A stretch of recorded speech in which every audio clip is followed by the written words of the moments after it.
ও বাবু আইসো চট করিয়া, আয়না ঘর তোমার জন্য রাখছি গো সাজাইয়া। কথা বলেন ঠিক কিনা? আরে কথা বলেন ঠিক কিনা?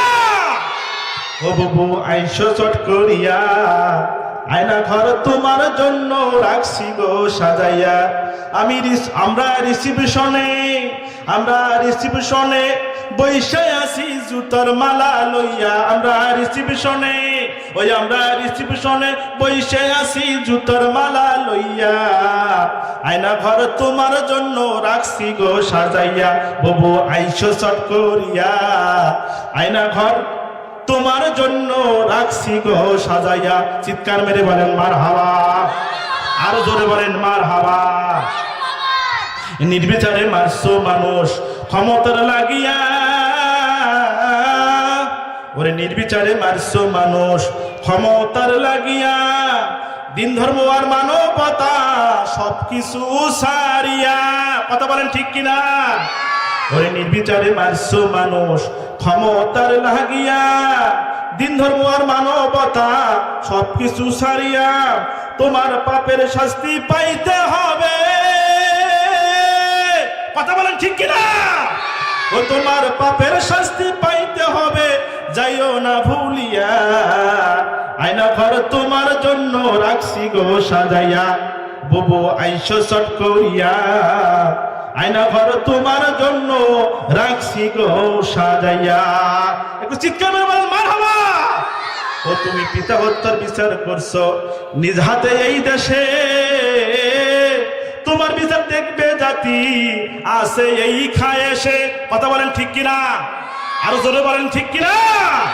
ও তুমি পিতা হত্যা করছো বিচার নিজ হাতে এই দেশে, তোমার বিচার দেখবে জাতি আছে এই খায় এসে। ও তোমার কর্মফল পাবেই তুমি, দেখো গো ভাবিয়া। আয়না ঘর তোমার লাইগা রাখছি গো সাজাইয়া। বুবু আইসো চট করিয়া, আয়না ঘর তোমার জন্য রাখছি গো সাজাইয়া। ওই আমরা রিসিপশনে বৈশে আছি জুতার মালা লইয়া। আমরা রিসিপশনে বৈশে আছি জুতার মালা লইয়া। আয়না ঘর তোমার জন্য রাখছি গো সাজাইয়া। বাবু আইসো চট করিয়া, আয়না ঘর তোমার জন্য রাখছি গো সাজাইয়া। একটু চিৎকার মেরে বলেন মারহাবা, আরো জোরে জোরে বলেন মারহাবা। আল্লাহ বলছেন ওয়া ইবাদুর রহমানিল্লাযীনা ইয়ামশুনা আলাল আরদ। দুনিয়ার বুকে কোন মানুষ যখন চলাফেরা করবে তার যেন অহংকার না থাকে। তার কি না থাকে? আরে কথা বলেন, তার কি না থাকে? অহংকার না থাকে। আমার ভাইয়েরা, অহংকার যদি থাকে আমার আল্লাহ নবীকেও ক্ষমা করে না। চিৎকার মেরে বলেন আল্লাহু আকবার। হযরত সুলাইমান আলাইহিস সালাম বলল, এত বড় সাহস, জেলের মেয়ে হয়ে আমার বউ হইতে চায়, সাহস তো কম নয়। বলেন তো এই কথা ওই যে জেলের মেয়ে শুনেছেন, কষ্ট হয়েছে না হয় নাই? আরো জোরে বলে রাখবে, হয়েছে না হয় নাই? সুতরাং বন্ধুগণ আমার, যখন আপনার মানুষের সামনে কথা বলবেন এমন কোনো কথা বলা যাবে না সেই মানুষটা যদি কষ্ট না পায়। এমন কথা বলবেন যদি মানুষটা কষ্ট পায়। আর কষ্ট পাওয়ার পরে যদি আল্লাহর কাছে দুহাত তুলে আল্লাহকে ডাক দিয়ে বলে রব্বুল আলামিন, এই লোকের কথার প্রতিবাদ করার ক্ষমতা আমার নাই। ও বাবু, আমার ক্ষমতা নাই, কিন্তু তুমি তো ক্ষমতাদার। এই যে কথা আমাকে বলে কষ্ট দিয়েছে, আল্লাহ তুমি তার উচিত বিচার করে দিও। চিৎকার মেরে বলেন সুবহানাল্লাহ। এই কথা যদি আল্লাহর কাছে যায়, আল্লাহ বিচার করার ক্ষমতা আছে না নাই? আরো জোরে বলে রাখবে, আছে না নাই? আমার ভাইরা, হযরত সুলাইমান আলাইহিস সালাম ডাক দিয়ে বললেন, এত বড় সাহস, আমাকে বিয়ে করতে চায় জেলের মেয়ে। তার ইচ্ছা তো কম নয়, সাহস তো কম নয়। আল্লাহ এই কথা শুনে বলল, সুলাইমান অহংকার করলি, অহংকারী তো আমি পছন্দ করি না, সুতরাং তোকে নবী বানাইলাম। আর জেলের মেয়ে বিয়ে বসতে চাইছে দেখে অহংকার করলি, সুতরাং তোকে পরীক্ষা না কইরা আমি তোকে দুনিয়া থেকে নিতে পারবো না। একটু চিৎকার মেরে বলেন সুবহানাল্লাহ, আরো জোরে বলেন সুবহানাল্লাহ, আরো জোরে জোরে বলেন সুবহানাল্লাহ। আমার ভাইরা, মানুষকে অপছন্দ করা যাবে না। তৎকালীন সময়ে হযরতে বিশ্বনবী জনাবে মুহাম্মদ রাসূলুল্লাহ সাল্লাল্লাহু আলাইহি সাল্লাম যখন নবিয়তের মোবাইল আছে, মোবাইল আমার ভাইরা, নবিয়তের চেহারা যখন বসেছে, নবিয়ত যখন আল্লাহ তাআলা দান করেছেন, ওই সময় আল্লাহ সুবহানাহু ওয়া তাআলা যাকে নবিয়ত দান করলেন, অসহায় মানুষগুলো ইসলাম গ্রহণ করলো। অসহায় মানুষদের ভিতরে একজন সাহাবী ছিল, নবীর আশেপাশে ঘুরতো, তার নাম ছিল হযরতে জুলাইবিব রাদিয়াল্লাহু তাআলা। কি নাম? হযরতে জুলাইবিব। কি নাম? হযরতে জুলাইবিব রাদিয়াল্লাহু তাআলার নাম ছিল হযরতে জুলাইবিব আলাইহিস সালাম। হযরত জুলাইবিব রাদিয়াল্লাহু তাআলা আনহু একদিন বিশ্ব নবী এরকম মিটিং বসাইছে, হযরত জুলাইবিব সেখানে যা হাজির হয়েছে। হযরত জুলাইবিব রাদিয়াল্লাহু তাআলার পরনে কোনো কাপড় নাই, উস্কো খুস্কো চেহারা, খানা নাই, মানুষ খায়া যেগুলো ফেলে দেয় সেগুলো খায়, নবীর আশেপাশে ঘোরাঘুরি করে, পরনে কোনো কাপড় নাই। বিশ্ব নবী ডাক দিয়ে বলল, জুলাইবিব রে, তোর কি বিয়ে করতে মন চায় না? একটু জোরে বলেন সুবহানাল্লাহ, আরো জোরে বলেন সুবহানাল্লাহ। আমার ভাইরা, হযরত জুলাইবিব আলাইহিস সালাম, হযরত জুলাইবিব রাদিয়াল্লাহু তাআলা বললেন, ও নবী, আমার সম্পর্কে আপনি সবই জানেন, আমার বিয়ে করার তো কোনো অবস্থা নাই, আমার পরনে নাই কাপড়, নাই কোনো জামা, আমার কোনো থাকার জায়গা নাই, আপনার আশেপাশে থাকি, মানুষ খেয়ে ফেলে দিলে সেটা আমি খায় বেঁচে থাকি, সুতরাং আমার বিয়ে আমাকে কে দিবে? এরকম মেয়ে কারো তো আর মনে হয় বেশি হয় নাই। একটু চিৎকার মেরে বলে দেন মারহাবা। বিশ্বনবী বললেন, জুলাইবিব তুমি কি বিয়ে করবা? একটু জোরে বলেন না সুবহানাল্লাহ। জুলাইবিব ডাকতে বললেন, রাসূল, আমার বিয়ে করার ইচ্ছা থাকলেও তো বলতে পারি না, বউ নিয়ে এসে খাওয়াবো কি? সেরকম শক্তি, সেরকম বাড়ি, সেরকম অর্থ তো আমার নাই, নিজের পরনের কাপড় নাই। বিশ্বনবী ডাকতে বললেন, জুলাইবিব রে, একটা চিঠি লিখে দিলাম, এই চিঠি নিয়ে অমুকের আনসারী বাড়িতে চলে যা। চলে যাওয়ার পরে আনসারীকে দেখা যায় আমি তোকে বিয়ের প্রস্তাব দিয়ে পাঠিয়েছি। একটু চিৎকার মেরে বলা যাবে সুবহানাল্লাহ। আমার বন্ধুগণ, এ কলিজার টুকরা যুবকরা, তরুণেরা, মুরব্বী বাবারা, আমার দিকে তাকায় থাকেন। কঠিন একটা ঘটনা আপনাদের সামনে পেশ করতেছি রে ভাইজান। আমার বন্ধু, আর একটা আমলের কথা আপনাদের সামনে বলে যাব। আমার ভাইয়েরা, যারা বিয়ে করেছেন, যারা বিয়ে করেন নাই, সবাই শুনে রাখেন। আমার বন্ধুগণ, মেয়েদের এমন একটা জায়গা আছে, ওই মেয়েকে যদি সেখানে হাত দিয়ে যদি তাকে রাত্রে ঘুমায়া আপনি দিতে পারেন, একবার সারা রাত্রি জেগে থেকে নফল ইবাদত করলে যে সওয়াব হবে, আল্লাহ রাব্বুল আলামিন সেই সওয়াব ওই পুরুষের আমলনামায় দান করে দিবেন। চিৎকার মেরে বলা যাবে সুবহানাল্লাহ। একটা মেয়ে মানে নিজের স্ত্রীর সারা শরীরের ভিতরে এমন একটা জায়গা আছে, ওই জায়গায় হাত দিয়ে যদি একটা ঘুম যদি শুধু পাড়ায় দিতে পারেন, সারা রাত্রি দাঁড়িয়ে থেকে নফল ইবাদত করলে যে সওয়াব হতো, আমার আল্লাহ তাআলা ওই বান্দার আমলনামায় দান করে দিবেন। চিৎকার মেরে বলা যায় না সুবহানাল্লাহ। এই আমলটার কথা কি আপনারা শুনতে চান? শুনতে চান? কারা কারা চান? দুই হাত উঠান তো একটু। সিতালিল্লাহ তাকবীর। আমার ভাইরা, হযরত জুলাইবিব আলাইহিস সালাম, হযরত জুলাইবিব রাদিয়াল্লাহু তাআলা আনহু চিঠিটা চলে গেল আনসারের বাড়িতে। যাওয়ার পরে ওই চিঠি আনসার সাহাবীকে যখন দিলেন, দেওয়ার পরে ডাক দিয়ে বললেন, আনসার সাহাবী রে, এই যে রাসূল চিঠি পাঠাইছে, আপনার মেয়ের সঙ্গে আমাকে বিয়ে দিতে বলেছে। একটু চিৎকার মেরে বলা যায় মারহাবা। আনসার সাহাবী ডাক দিয়ে বললেন, জুলাইবিব, তোমার ক্ষমতা কত? তোমার সাহস তো কম নয়। এই আনসার পরিবারে কোটি কোটি টাকার মালিক আমি, আর তুমি এসেছো আমাকে বিয়ে করার জন্য, আমার মেয়েকে বিয়ে করার জন্য, তোমার সাহস তো কম নয়। স্ত্রীকে ডাক দিয়ে বলছে, ও বিবি, দেখো দেখো, জুলাইবিব এসেছে আমার মেয়েকে বিয়ে করার জন্য, যার কোনো পরনে কোনো জামা নাই, খাইতে পারে না, মানুষ খাইলে ফেলে দিলে সেইটা খায়, সে আমার মেয়েকে বিয়ে করার জন্য আসছে। একটু চিৎকার মেরে বলা যায় না মারহাবা। আর জোরে বলেন মারহাবা।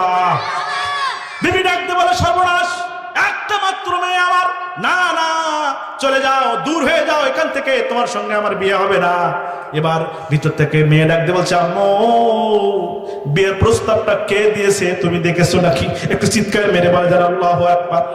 ডাক দিয়ে বলে, আব্বা গো, ও আমার আব্বা, চিঠি কে দিয়েছে সেদিকে তোমার লক্ষ্য নাই। এ বাবা, ও আমার মা, আমার আম্মু, এই যে বিশ্ব নবী নিজে চিঠি দিয়েছে বিয়ের প্রস্তাব দিয়ে, আম্মু গো খবরদার খবরদার, তাকে তোমরা ফেরত পাঠাইও না, তাকে বের করে দিও না, আমি এই বিয়েতে রাজি আছি। একটু চিৎকার মেরে জানা সুবহানাল্লাহ। আবার ভাইরা মেয়ের কথা শুনে আনসারী সাহাবী রাজি হয়ে গেলেন। রাজি হওয়ার পরে ওই দিনে তার বাসরাত্রিতে চলে গেছেন জুলাইবিব রাদিয়াল্লাহু তাআলা আনহু। ইতিমধ্যেই খবর এসেছে, ডাক দিয়ে বলছে, কে আসো নবী সৈনিকেরা, রেডি হয়ে যাও, যুদ্ধের জন্য রেডি হয়ে যাও। বিশ্বনবী ডাক দিয়েছেন, যুদ্ধের ময়দানে ঝাঁপিয়ে পড়া লাগবে। চিৎকার মেরে বলা যায় না সুবহানাল্লাহ। জুলাইবিব রাদিয়াল্লাহু তাআলা আনহু স্ত্রীকে বলছেন, স্ত্রী রে, যুদ্ধের ময়দানে বিবি আমাকে বিশ্বনবী ডেকেছেন, আর সময় নাই, দেখা হবে তোমার সঙ্গে হাসরের ময়দানে, সুতরাং তোমার সঙ্গে কিছু করতে পারলাম না, আমাকে ক্ষমা করে দিও। জুলাইবিব রাদিয়াল্লাহু তাআলা আনহু যুদ্ধের ময়দানে চলে গেলেন। যুদ্ধ হলো, অসংখ্য সাহাবী মারা গেল। সাহাবী যখন মারা গেল, বিশ্বনবী ডাক দিয়ে বলেন, এ সাহাবীরা, কে কোথায় আছো রে, লাশগুলো একখানে করো। এ সাহাবী, লাশগুলো একখানে করা হলো। সব সাহাবীকে পাওয়া গেল। বিশ্বনবী ডাক দিয়ে বলছে, রে সাহাবীরা, আমার জুলাইবিব কই, আমার জুলাইবিবকে আমি দেখতে পাচ্ছি না। একটু চিৎকার মেরে বলা যায় না সুবহানাল্লাহ। আমার বন্ধুগণ, হযরত জুলাইবিব রাদিয়াল্লাহু তাআলা আনহু কেউ তেমন চেনে না। বিশ্বনবী নিজে খুঁজতে লাগলেন। খুঁজতে দেখে এক কোণায় অসংখ্য তরবারির আঘাতে খণ্ড বিখণ্ড হয়ে জুলাইবিব রাস্তায় পড়ে আছে। চিৎকার মেরে বলা যায় না সুবহানাল্লাহ। ভাইরা আমার, জুলাইবিব রাদিয়াল্লাহু তাআলা আনহুকে বিশ্বনবী কোলে নিলেন। কোলে নিয়ে বললেন, এ সাহাবীরা, হঠাৎ করে মাথাটা ঘুরিয়ে ফেললেন। সাহাবীরা জিজ্ঞেস করলেন, রাসূলুল্লাহ, আপনি হঠাৎ করে মাথা ঘুরালেন কেন? ডাক দিয়ে বলেন, সাহাবীরা রে, আমি যেটা দেখি তোমরা সেটা দেখো না। চিৎকার মেরে বলেন সুবহানাল্লাহ। আমার বন্ধু রাসূলুল্লাহ ডাক দিয়ে বলেন, এ সাহাবীরা, আমার জুলাইবিবরে আল্লাহ তাআলা এমন ভাবে কবুল করেছে, অসংখ্য হুর কিলিমাত এই জুলাইবিবকে নেওয়ার জন্য আসমান থেকে নেমে আসতেছে। চিৎকার মেরে বলেন সুবহানাল্লাহ। এ বন্ধু, এই ঘটনা আপনাদের সামনে বলার কারণ, কোন মানুষকে কখনো অবহেলা করবেন না, অপমান করার চেষ্টা করবেন না। কালো হোক, ল্যাংড়া হোক, খোরা হোক, কিছু হোক, সে যদি আল্লাহর কাছে দামি হয়ে যায়, আল্লাহ যদি তাকে ভালোবাসে, তাহলে আল্লাহ তাকে জান্নাতের উচ্চ মাকাম দান করে দেওয়ার ক্ষমতা বলেন আছে না নাই? আরো জোরে বলেন আছে না নাই? আমার বন্ধু, এবার হযরত সুলাইমান আলাইহিস সালাম যখন এই কথা বললেন, আল্লাহ তাকে পরীক্ষা করতে চাইলেন যে পরীক্ষা ছাড়া তোমাকে দুনিয়া থেকে নেব না। মনে আছে?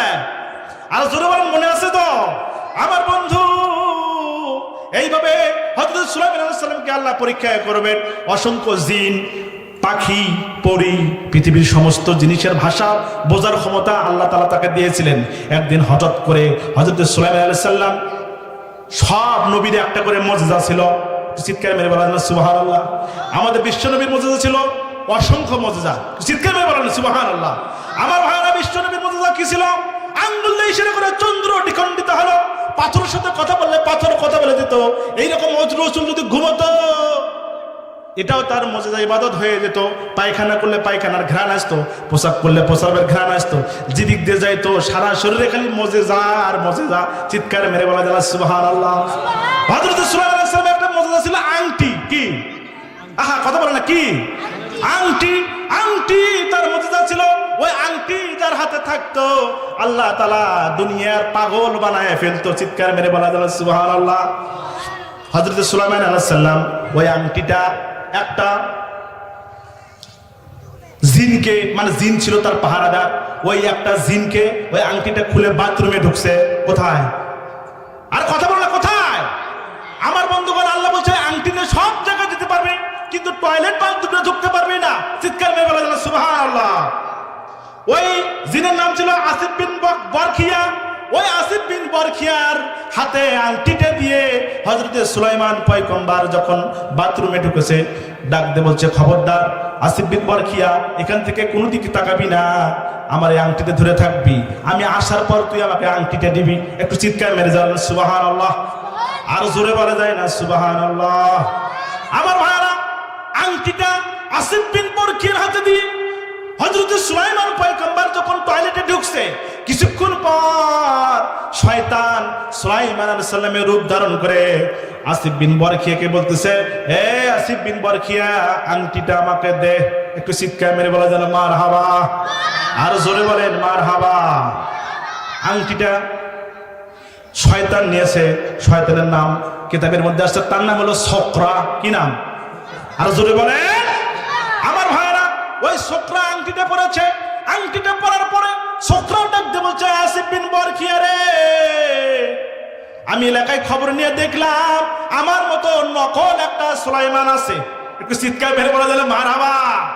এ আসিফ বিন বরখিয়া, ভালো করে তাকায় থাক, দেখবি নকল সুলাইমান যদি ধরা পড়ে যায় তাহলে তাকে পানিশমেন্ট করে এলাকা ছাড়ার ব্যবস্থা করে দিবি। চিৎকার মেরে বলা যায় না মারহাবা, আর জোরে বলেন মারহাবা। আমার ভাইরা, এবার টয়লেট সারা হয়ে গেছে, এবার ছোকরা যা সিংহাসনে বসে গেছে। কোথায়? আর জোরে বলে না কোথায়? খেলা কার? আহা, কথা বলা খেলা কার? আল্লাহর খেলা শুরু হয়ে গেল। ছোকরা এবার সিংহাসনে বসলো। টয়লেট থেকে সুলাইমান পয়গম্বর বেরিয়ে এলেন। আসার পরে সুলাইমান পয়গম্বর বলছেন, আসিফ বিন বরখিয়া, আংটিটা আমার দে। বলছে, আপনি কে? বলছে, আমি সুলাইমান। আহা, এই এখনই তো এই কথা বললেন, নকল সুলাইমান আসবে। মারহাবা বলবেন না? আর জোরে বলেন না মারহাবা। আসিফ বিন বরখিয়া বলছে, এখনই তো পয়গম্বর বলে গেলেন যে নকল সুলাইমান আসবে, সুতরাং তুই তাহলে নকল সুলাইমান। এই কথা বলে সুলাইমান পয়গম্বরের এমন পিটান পিটাইছে, পিটাইতে পিটাইতে একবারে আধা মরা করে ফেলছে। চিৎকার মেরে বলা যায় না নাউজুবিল্লাহ, আর জোরে বলেন নাউজুবিল্লাহ। এলাকা থেকে অন্য এলাকায় ফেলে দিয়ে এসেছে। যাওয়ার পরে ওই এলাকার লোকজনটাকে ডাক দিয়ে একটু সুস্থ করছে। ডাক দিয়ে বলছে, কে তুমি? বলছে, আমি সুলাইমান পয়গম্বর। কি বলছে? আর জোরে বলেন কি বলেছে? বলছে, আমি সুলাইমান পয়গম্বর। ডাক দিয়ে বলছে, তুমি সুলাইমান পয়গম্বর? রাজ্যে ঘোষণা হয়ে গেছে নকল সুলাইমান এসেছে। আমাদের সুলাইমান তো সিংহাসনে বসে আছে, আর তুমি সুলাইমান পয়গম্বর দাবি করো? না না, তুমি বাদশা সুলাইমান নয়, তুমি নকল সুলাইমান। এই কথা বলে এলাকার লোক গণপিটে নিয়ে দিয়েছে। একটু জোরে বলেন নাউজুবিল্লাহ, আর জোরে বলেন নাউজুবিল্লাহ। খেলা কার? আর জোরে বলেন। আমার ভাইরা, এইভাবে পিটুনি চলছে। পিটাইতে পিটাইতে ওরা করছে কি? পিটাইতে পিটাইতে একটা নদীর ঘাটে সুলাইমান পয়গম্বররে ফেলে রাখছে। আমার বন্ধুগণ, ওই এলাকায় জেলেরা মাছ মারত। কিতাবের ভিতরে, ইতিহাসের ভিতরে লেখা হয়েছে যে প্রায় সন্ধ্যা নয়, আসরের পরে মাগরিবের ঠিক আগ মুহূর্তে এক জেলে দেখেন সুলাইমান পয়গম্বর পড়ে আছে। হযরত সুলাইমানকে সে মাথায় পানি টেনে দিয়ে ঘষে ঘষে তুলছে। তোলার পরে বলছে, কে তুমি? কোথা থেকে এসেছো? এরকম করে তোমার অবস্থা কেন? কে তোমাকে কিভাবে পিটাইছে? কি হয়েছে? তোমার ঘটনাটা খুলে বলো। সুলাইমান পয়গম্বর ভয়ে তার নাম বলে না। ডাকতে বলছে, আমাকে কে যেন, আমি সব ভুলে গেছি, বুঝতে পারতেছি না কারা যেন কিভাবে আমার পিটাইয়া এখানে ফেলে দিল। নিজের কথা আর স্বীকার করে না, সুলাইমান পয়গম্বরের নাম আর ঘোষণা করে না। বলল, ভাই আমাকে আপনার বাড়িতে একটু জায়গা দিবেন? একটু চিৎকার মেরে বলা যায় না সুবহানাল্লাহ। জেলে ডাকতে বলতেছে, হায় হায়, আমার বাড়িতে তোমাকে জায়গা দেব? দেখতে তো খুব ভালো মনে হয়, সুন্দর মনে হয়। আমার তো একটা লোক দরকার। আমার বাড়িতে যদি একটা কাজের লোক থাকে তাহলে মাছ ধরতে আমার জন্য একটু সুবিধা হয়। একটু চিৎকার মেরে বলা যায় না সুবহানাল্লাহ, আরো জোরে বলেন সুবহানাল্লাহ। আমার বন্ধু,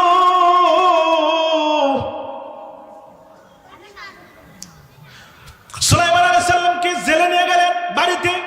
সুলাইমান পয়গম্বর মনে করেন, আহারে জীবন আমার, আমি ছিলাম বাদশা সুলাইমান, আজকে আমি জেলের বাড়িতে আইলাম, জেলের বাড়ির কাজের লোক হয়ে গেলাম। চিৎকার মেরে বলা যায় না মারহাবা, আর জোরে জোরে বলেন মারহাবা। আমার বন্ধুগণ, আমার ভাইয়েরা, এবার বলেন তো, দোয়া কবুল করছে জেলের মেয়ের আল্লাহ, ঠিক কিনা? আর জোরে বলেন ঠিক কিনা? আমার বন্ধুগণ, জেলের সঙ্গে মাছ মারতে গিয়েছে হযরত সুলাইমান পয়গম্বর। জেলের সঙ্গে নদীর পারে মাছ মারতে গিয়েছে। মাছ মারার পরে জেলে দেখলেন এ যাবৎ যত মাছ তিনি মেরেছেন তার সে 3 গুণ মাছ সুলাইমান পয়গম্বর সাথে থাকার জন্য আল্লাহ তাআলা তাকে মাছের ব্যবস্থা করে দিয়েছেন। চিৎকার মেরে বলেন সুবহানাল্লাহ। এবার সুলাইমান আলাইহিস সালাম বাড়িতে গেলেন। যাওয়ার পরে বিবিকে ডাক দিয়ে বলছেন, বিবি রে, এই নতুন অতিথি আমার বাড়িতে আসার পরে আমার বরকত বেড়ে গেছে, নদীতে মাছ বেশি পড়ে গেছে, জেলে মানে জালে বেশি মাছ ধরা দিতেছে, বুঝতেছি না। আমার মনে হয় এই ছেলেটা অতি ভালো, আল্লাহ তাআলা মনে হয় আমাদের জন্য বরকত হিসেবে আমাদের মাঝে নাজিল করেছে। চিৎকার মেরে বলা যায় সুবহানাল্লাহ। আমার বন্ধুগণ, পরেজগার মেয়ে, প্রত্যেকটা পরহেজগার মেয়ে যারা থাকে তারা ভালো স্বামী চায়। কথা বলেন ঠিক কিনা? আমার কথা বলেন ঠিক কিনা? এক মেয়ে পর্দাশীল মেয়ে, মা বাবা তাকে সুন্দরভাবে মাদ্রাসায় লেখাপড়া করাইছে। লেখাপড়া করার পরে এক ঘুষখোর পুলিশ অফিসারের সাথে বিয়ে দিছে। কোথায়? ঘুষখোর পুলিশ অফিসারের সঙ্গে বিয়ে দিয়ে দিচ্ছে। এখন ঘুষখোর পুলিশ অফিসার পেয়ে বলেন তো, এই যে আলেমা এতদিন পরে আলেমা হয়ে গেল, মাদ্রাসার ছাত্রী, ও খুশি না বেজার? বেজার খুশি। কথা বলেন কি? বেজার। ডাক দিয়ে বলছেন, রব্বুল আলামিন, এতদিন তোমার কোরআন থেকে তাফসীর পড়লাম, হাদিস পড়লাম, আর আপনি আমারে ঘুষখোর একটা পুলিশ অফিসার বানায় দিলাম। একটু জোরে বলা যায় না মারহাবা? পুলিশ তো মনে করেন যে খালি গলা টানতেছে, আরে মাদ্রাসার মেয়ে বিয়ে করছে আমি, সর্বনাশ। এটা তো বড় ভাগ্যের ব্যাপার। কথা বলেন ঠিক কিনা? কেন প্রত্যেকটা যুবকরা যদি শয়তান হোক, কিন্তু ভালো মেয়ে প্রত্যেকটা যুবক খোঁজে না। আর কথা বলেন খোঁজে না। ও দেখবেন 10টা প্রেম করছে, 20টা প্রেম করছে, তাদের সমস্যা নাই, কিন্তু ও কিন্তু দেখে যে ভালো মেয়ে কোনটা। কথা বলেন ঠিক কিনা? আর জোরে বলেন ঠিক কিনা? আমার ভাইরা, এখন পুলিশের সঙ্গে যখন বিয়ে হয়ে গেছে, এখন বিয়ে হওয়ার পরে এখন বাসরাত্রিরে তো পুলিশ যে খালি গলা টানতেছে, পাইছি। ঠিক কিনা? আর জোরে বলেন, হ্যাঁ পাইছি, আলেমা একটা পাইছি, মাদ্রাসার মেয়েকে পাইছি। ভাইরা আমার, বাসরাত্রিতে ওই মেয়ে অজু করে এসে বললেন, স্বামী গো, আপনি তো পুলিশের অফিসার, পুলিশের চাকরি করেন, আমি অনেক দিন লেখাপড়া করেছি মাদ্রাসায়, আমি চেয়েছিলাম আমার স্বামী যেন একটা হুজুর হয়, কেননা হুজুর স্বামী হলে আমার কি করণীয় সে বুঝতে পারবে, সেই জন্য আমি তো হুজুর স্বামী খুঁজেছিলাম, কিন্তু সেটা তো পাইলাম না। আপনি একটু অজু করে আসেন, দুইজন মিলে 2 রাকাত নামাজ পড়ে নেই। চিৎকার মেরে বলা যাবে সুবহানাল্লাহ। আরো জোরে বলেন সুবহানাল্লাহ। এবার বলেন, বাইরে যতই মাস্তানি করেন, যতই আপনি পীর হন, যতই নেতা হন, কিছু হন, বইয়ের কাছে নেতাগিরি চলে। আরো জোরে বলেন চলে। আরো জোরে বলেন চলে। চলে না। যতই পুলিশ অফিসার হন না কেন, বউ কইছে অজু করে আসো, একবারে এবার বইয়ের কথা মতো ওই পুলিশ অফিসার অজু করে আসছে। অজু করে আসার পরে 2 রাকাত নামাজ পড়ছে। কয় রাকাত? আরো জোরে বলেন। এখন বিয়ের দেখা যায় অনেক ছেলে 2 রাকাত নফল নামাজও পড়তে পারে না। কথা বলেন ঠিক কিনা? নামাজও পড়তে পারে, নামাজের মধ্যে তুই সিদ্ধ আগে দে, তুই সুস্থ পরে দি, আসে না নাই? আর আসে না নাই? নামাজ নিয়ে প্রতিযোগিতা করে। কথা বলেন ঠিক কিনা? আমার ভাইরা, 2 রাকাত নামাজ পড়ার পরে ওই মেয়ে, ওই আলেমা দুহাত আল্লাহর দরবারে উঠে ডাক দিয়ে বলছেন, রব্বুল আলামিন, আপনি আমারে আলেমা বানাইলেন, এত কষ্ট করে আমি লেখাপড়া করলাম, ও মাবুদ, আপনি আমারে একটা ঘুষখোর পুলিশের অফিসার বানাই দিলেন। আমার ভাইয়েরা, ঘুষখোর পুলিশ অফিসার আমারে দিলেন, আমি তো মানতে পারি না আল্লাহ। এ মাবুদ, এই ঘুষখোর পুলিশ অফিসার তুমি আমাকে দিয়েছো, আমার কোনো সমস্যা নাই, আল্লাহ তাআলা মেহেরবানি করে ও মাবুদ, আমার এই ঘুষখোর পুলিশ অফিসার এতদিন যা ঘুষ নিয়েছে, এতদিন যা ঘুষ খেয়েছে, এতদিন যা অন্যায় করেছে, আমি আর চাই না, রব্বুল আলামিন মেহেরবানি করে আমার ঘুষখোর পুলিশ অফিসার সৎ অফিসার বানায় দেন। চিৎকার মেরে বলেন সুবহানাল্লাহ। আর জোরে বলেন সুবহানাল্লাহ। আমার ভাইয়েরা, পুলিশ অফিসার ঘুষ খাইতেছে না, ডাক দিয়ে বলছে, বিবি রে, আর মোনাজাত করার দরকার নাই, আর কোন মোনাজাত করার দরকার নাই, চোখের পানি ফেলাইও না, কথা দিলাম আজ থেকে আমি পুলিশ অফিসার আর কোনোদিন ঘুষ খাবো না। চিৎকার মেরে বলা যায় সুবহানাল্লাহ। আর জোরে বলেন সুবহানাল্লাহ। আমার ভাইয়েরা, পুলিশ অফিসার পরের দিন অফিসে গেছে। অফিসে যাওয়ার পরে অফিসাররা যখন ঘুষ খায়, ওই পুলিশ অফিসার ডাক দিয়ে বলে, ভাইয়েরা আমার, তোমরা ঘুষ খাও, আমি আর ঘুষ খেতে চাই না, সুতরাং আজ থেকে আমি নিষেধ করেছি, বইয়ের কাছে কথা দিয়েছি, আর কোনোদিন আমি ঘুষ খাবো না। চিৎকার মেরে বলা যায় সুবহানাল্লাহ। আর জোরে বলেন সুবহানাল্লাহ। আর জোরে বলেন সুবহানাল্লাহ। সুতরাং স্বামীকে ভালো করে স্ত্রী যদি স্বামী যদি স্ত্রী ইচ্ছা করে স্বামীকে ভালো করতে পারে না পারে না? আরো জোরে বলেন পারে না পারে না? আরো জোরে বলেন পারে না পারে না? আমার ভাইরা, হযরত সুলাইমান পয়গম্বর এবার ডাক দেব, আহারে ছিলাম বাদশা, ছিলাম রাজা, অথচ আমি এখন জেলের পার্টনার হয়ে গেলাম, জেলে আমার জেলের কর্মচারী আমি হয়ে গেলাম। এইভাবে একদিন 2 দিন করে 1 বছর হয়ে গেছে। কয় বছর? আরো জোরে বলেন কয় বছর? 1 বছর হয়ে গেছে। হঠাৎ করে জেলে ডাক দিয়ে বলতেছে, ওই আমার সঙ্গী, তোমারে আমি একটা কথা বলতে চাই। বলো কি কথা? বললো, এ সঙ্গী, তোমার কথাটা বলতে চাই, সেটা হলো তুমি কি বিয়ে করতে চাও না? একটু জোরে বলেন সুবহানাল্লাহ। আরো জোরে বলেন সুবহানাল্লাহ। ডাক দিয়ে বলছে, বিয়ে করতে চাই মানে আমার তো বাড়ি ঘর কিছুই নেই, বিয়ে কাকে করব? জেলে ডাক দিয়ে বললেন, এ পথিক, আমার সঙ্গী রে, আমার একটা মেয়ে আছে বাড়িতে। চিৎকার মেরে বলা যায় সুবহানাল্লাহ। পথিক ডাক দিয়ে বলেন, সুলাইমান পয়গম্বর, এ জেলে ভাই, আপনার বাড়িতে 1 বছর হলো আমি অবস্থান করতেছি, কই কোনোদিন তো আপনার মেয়ের ওই মেয়েটাকে দেখলাম না, কি ব্যাপার, আপনার মেয়ে কোথায়? আজ পর্যন্ত মেয়েটাকে আমি দেখি নাই। জেলে ডাক দিয়ে বললো, আমার একটা ঘরে মেয়ে আছে, ওই মেয়েটাকে আজ পর্যন্ত কোনো পুরুষ দেখতে পারে নাই। চিৎকার মেরে বলা যায় সুবহানাল্লাহ। আরো জোরে বলেন সুবহানাল্লাহ। আমার ভাইরা, আজ পর্যন্ত কোন পুরুষ আমার মেয়েটাকে দেখতে পারে নাই। আমার ঘরে একটা মেয়ে আছে, তুমি যদি চাও তোমার সঙ্গে আমি বিয়ে দিতে চাই। এবার বলেন, ঘরের পরিবার আছে, পরিবারের বেলা রাতের বেলা যায় ওই মেয়েকে মানে স্ত্রীকে জেলেটা ডাক দিয়ে বলতেছে, বিবি রে, এত সুন্দর ছেলে পৃথিবীতে আর খুঁজে পাওয়া যাবে না। এই ছেলেটা অত্যন্ত ভদ্র এবং মেধাবী এবং আল্লাহ রহমত প্রাপ্ত। এই ছেলেটা যতদিন ধরে আমার বাড়িতে এসেছে ততদিন পর্যন্ত আল্লাহ সুবহানাহু ওয়া তাআলা আমাদের সংসারে বরকত নাজিল করতেছে। চিৎকার মেরে বলা যায় সুবহানাল্লাহ। আরো জোরে বলেন সুবহানাল্লাহ। আরে একটা মেয়েরা থেকে লুবি, ওই মেয়ে ডাকতে বললেন, জেলে ভাই, আমার স্বামী, প্রাণের স্বামী, আপনি কি বলেন? একটা পথিক যার কোনো ঠিকানা নাই, বাড়ি নাই, তার সঙ্গে আমার মেয়েটাকে বিয়ে দিতে চাও? হবে না, হবে না, এরকম ছেলের দরকার নাই, আমরা ভালো একটা ছেলে পাইলে বিয়ে দেবো। চিৎকার মেরে বলা যায় সুবহানাল্লাহ। আরো জোরে বলেন সুবহানাল্লাহ। এবার জেলে মনে করছে যে মেয়ে কিভাবে ঠান্ডা করার একটা বুদ্ধি আমার আছে। বাজারে গিয়েছে, যাওয়ার পরে মেয়ের জন্য মানে বইয়ের জন্য শাড়ি কিনছে। কি কিনছে? আরো জোরে বলেন কি কিনছে? শাড়ি কিনেছে। আর আসার সময় মিষ্টি জর্দা দিয়ে একটা পান নিয়ে এসেছে। সুবহানাল্লাহ বলবেন না? আরো জোরে বলেন সুবহানাল্লাহ। মিষ্টি জর্দা দিয়ে যখন পান নিয়ে এসেছে, আসার পরে রাতের বেলা বউকে শাড়ি পরাইয়া বলছে, ও বউ, মিষ্টি আমার প্রাণের বিবি, এই পানটা তুমি খাও। খাওয়ার পরে যখন একই বিছানায় ঘুমাইছে, ঘুমানোর পরে ডাক দিয়ে বলে, বিবি রে, এরকম ছেলে কিন্তু খুঁজে পাওয়া যাবে না। এই ছেলে যদি হাতছাড়া করো তাহলে কিন্তু ছেলে আর খুঁজে পাবে না। কথা বলেন ঠিক কিনা? আরো জোরে বলেন ঠিক কিনা? আরো জোরে বলেন ঠিক কিনা? বিবি ডাকতে বলল, ঠিক আছে, তোমার যদি পছন্দ হয় তাহলে করাও। চিৎকার মেরে বলা যায় সুবহানাল্লাহ। মেয়েদেরকে এইভাবে আপনি আয়ত্তে আনতে পারবেন। আমার ভাইরা, বিবি ডাকতে বললেন, তোমার আয়ত্তে যদি থাকে বিয়ে পড়াই দাও, কোনো সমস্যা নাই, তবে সাবধান, ছেলের একটু খোঁজ খবর নিলে ভালো হতো। স্বামীর কথা শোনার পরে স্ত্রী আর কথা বলে না।